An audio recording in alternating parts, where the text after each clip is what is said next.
กองทัพเรืออิหร่านและรัสเซียหารือความปลอดภัยทะเลสาบแคสเปียนเจ้าหน้าที่ระดับสูงในกองทัพเรืออิหร่านและรัสเซียประชุมหารือแนวทางการรักษาความปลอดภัยในทะเลสาบแคสเปียน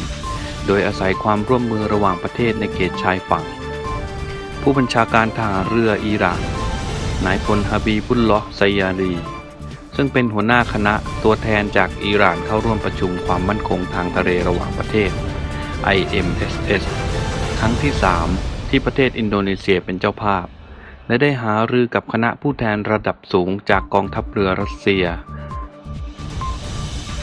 นายพลฮาบีบุลลอห์ ไซยารีได้กล่าวเราเชื่อว่าทะเลแคสเปียนเป็นทะเลแห่งสันติภาพและมิตรภาพและเพื่อสร้างความมั่นคงให้เกิดขึ้นในทะเลสาบนี้จึงไม่มีความจำเป็นที่จะต้องมีการแทรกแซงจากต่างประเทศ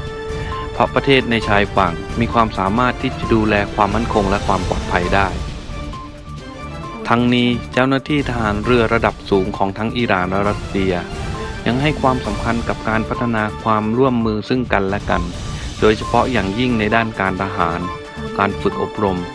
และด้านเทคนิคร่วมกันในระหว่างการเยือนอินโดนีเซียผู้บัญชาการทหารเรืออิหร่านนอกเหนือจากการเข้าร่วมประชุมสัมมนาแล้วยังได้มีการหารือกับผู้บัญชาการและคณะผู้แทนกองทัพเรือจากอินโดนีเซีย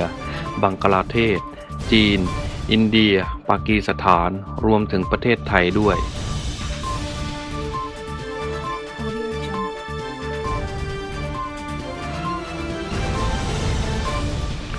เมื่อวันเสาร์ที่ผ่านมาทหารเลบานอนสามารถจับกุมสมาชิกกลุ่มก่อการร้ายไอซิสชาวเลบานอนวางแผนเตรียมก่อการโจมตีหมู่บ้านประชาชนและฐานทัพทหารของเลบานอนและเตรียมแผนลอบสังหารเจ้าหน้าที่ทหารระดับสูงของเลบานอนในบ้านพักซึ่งทั้งหมดตั้งอยู่ตอนเหนือของประเทศระหว่างชายแดนเลบานอนและซีเรีย